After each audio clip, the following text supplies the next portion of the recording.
morning, students. Today will be discuss about history, chapter number 1, how, when and where. Last day discuss about the topic, different topic related to these chapters, and again let us start next topic of this chapter. What is colonial? What is colonial? The means of colonial. औपनिवेशक औपनिवेशक क्या होता है? तो यहाँ पर हम लोगों ने इससे पहले बताया था इस टॉपिक्स में कि ब्रिटिश कम टू द किस तरह से देश के अंदर आए और किस तरह यहाँ पर अपना शासन करने लगे,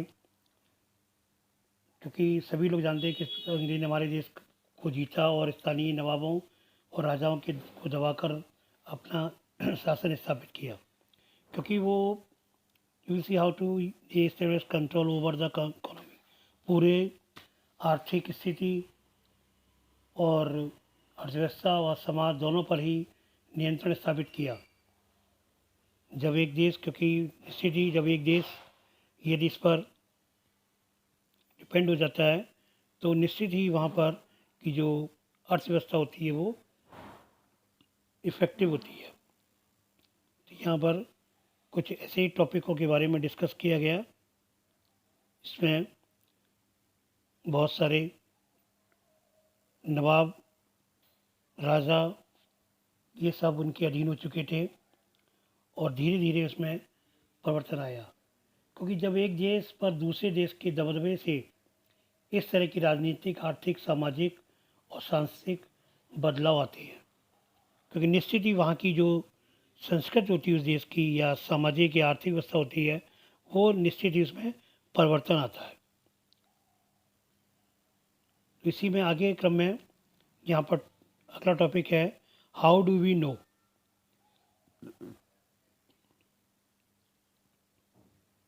हाउ डू वी नो, हम किस तरह जानते हैं।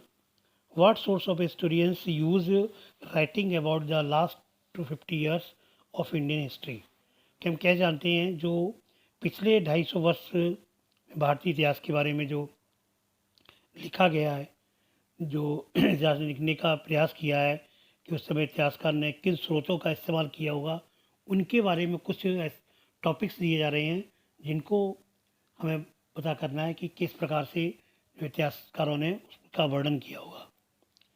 इसी क्रम में नेक्स्ट आपका इसी से रिलेटेड टॉपिक है जिसमें हम लोग ये पता करेंगे एडमिनिस्ट्रेशंस प्रोड्यूसेस रिकॉर्ड्स, जो प्रशासन हुए रिकॉर्ड्स मतलब अभिलेख कैसे तैयार करते होंगे, क्योंकि ब्रिटिश साम्राज्य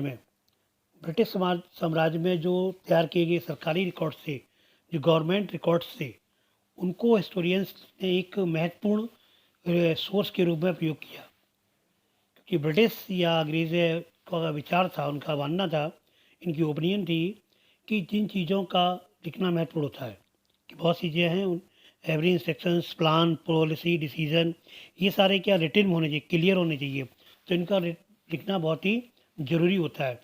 जो निर्देश हो या योजना है, नीति के फैसले हैं, सहमति है, जांच है, इंक्वायरी से बोलते, ये साफ स्पष्ट रूप से लिखे होने आवश्यक होते हैं, जिससे उनका गहन अध्ययन कर सकें, जिससे कि उनका हम डिटेल्स रूप में अध्ययन भी किया जा सके। जो आपके ये टॉपिक से रखे हैं उनके बारे में मोस्टली रूप से अच्छी तरह से डिस्कस किए, डिबेट्स वगैरह होती हैं।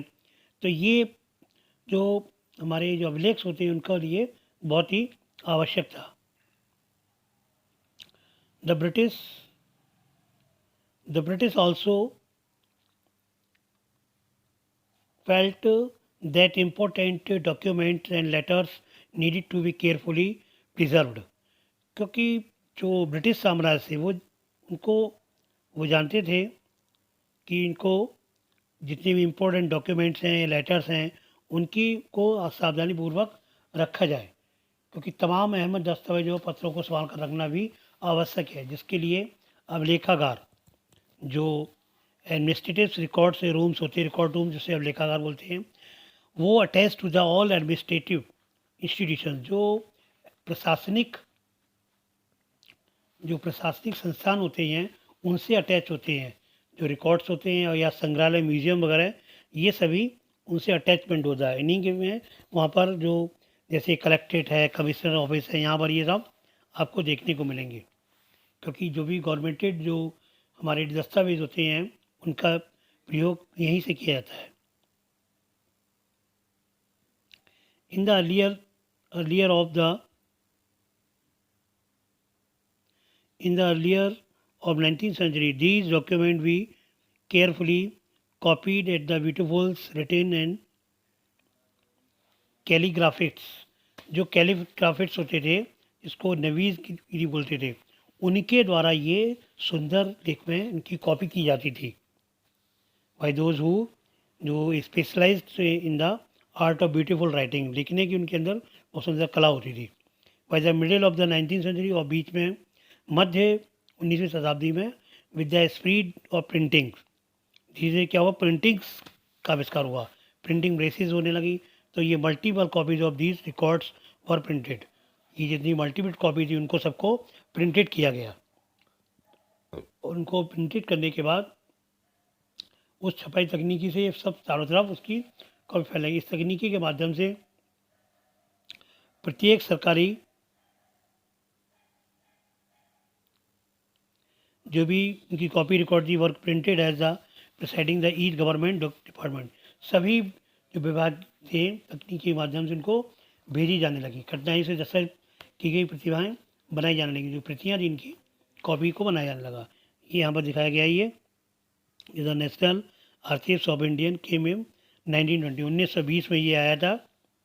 जो नेशनल आर्चिव्स है ये, इसको अभिलेखागार बोला गया है। ये आपका पूरा बना हुआ है, इसी का बनाया गया इसको। When new Delhi was built, इसको जब न्यू दिल्ली बनाया गया, the national museum and the national archives were both located close to the, एक ऐसा प्लेसेस था वहाँ पर दोनों को बिल्कुल पास पास बनाया गया। जो नेशनल म्यूजियम था, संग्रहालय, और ये आर्चिव जो अभिलेखागार, दोनों को वहाँ पर बनाया गया। क्योंकि ये importance these the institutions at the British imaginations, जो उन्होंने इमेजिनेशंस किया था उसको उसी तरह से उसको बनाया गया, वहाँ पर सारे दस्तावेजों को स्टोर किया जाता था। नेक्स्ट टॉपिक आपका आता है सर्वे बिकम इम्पोर्टेंट। सर्वे से मतलब होता है यहाँ पर सर्वेक्षण, क्योंकि सर्वेक्षण वो भी बहुत महत्वपूर्ण होता है। सर्वेक्षण का बढ़ता महत्व, क्यों बढ़ता महत्व होता है?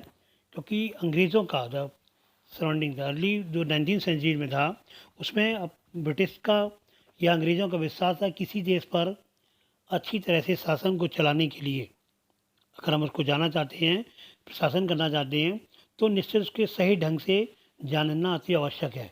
तो सर्वे जानना हम तभी आवश्यक होगा, जैसे पर्टिकुलर वाले उदाहरण के रूप में किसी स्टूडेंट्स को है, तो जब तक हम उस स्टूडेंट्स को ऑब्ज़र्व नहीं करेंगे कि उसकी क्या उसकी क्वालिफिकेशन, क्या क्वालिटीज़ है, उसका राइटिंग मेथड कैसा है, उसका राइटिंग स्किल क्या है, लर्निंग स्किल क्या है, ट्रेडिंग स्किल क्या है, ठीक है, लिसनिंग स्किल क्या है, इनको जब हमें पता नहीं करेंगे तब तक हमें उस स्टूडेंट्स के बारे में जानकारी नहीं होगी।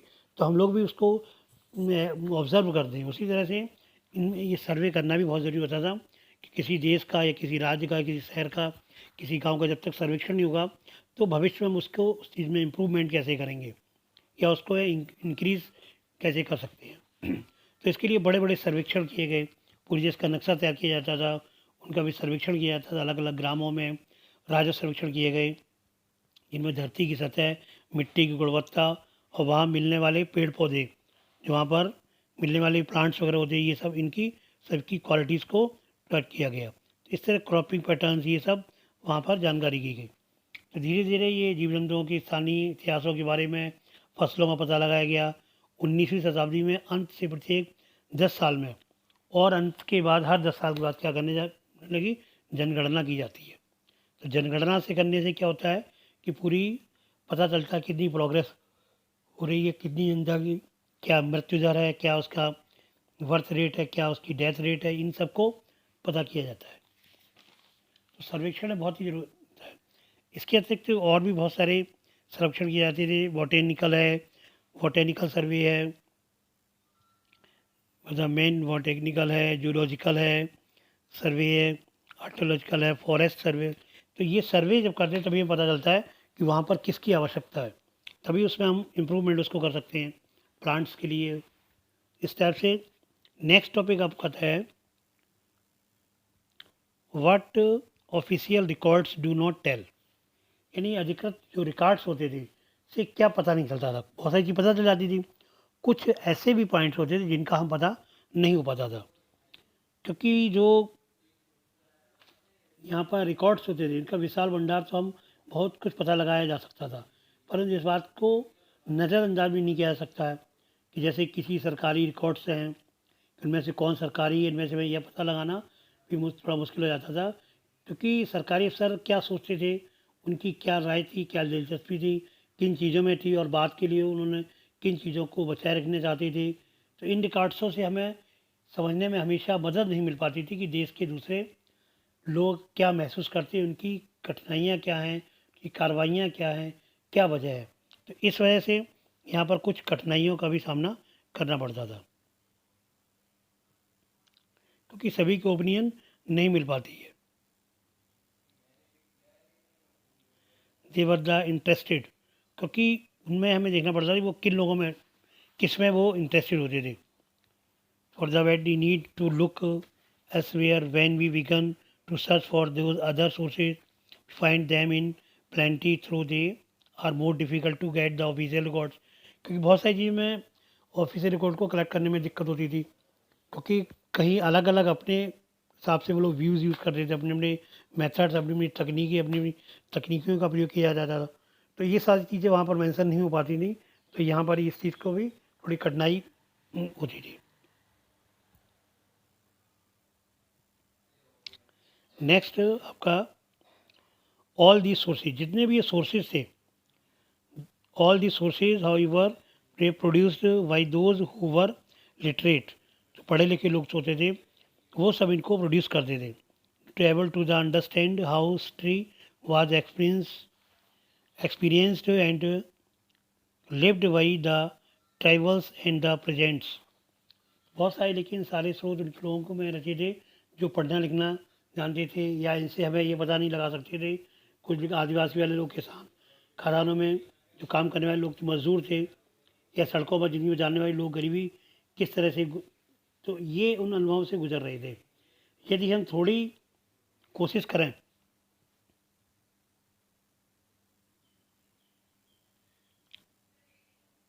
येट दिस कैन डन, या यदि हम थोड़ी कोशिश करते हैं तो निश्चित ही हम इस बारे में भी जान सकते हैं कि जैसे जैसे हम आगे बढ़ेंगे हमको यह बात समझने में आने लगेगी, क्योंकि बहुत सी चीज़ें हम लोगों के सामने भी आती हैं।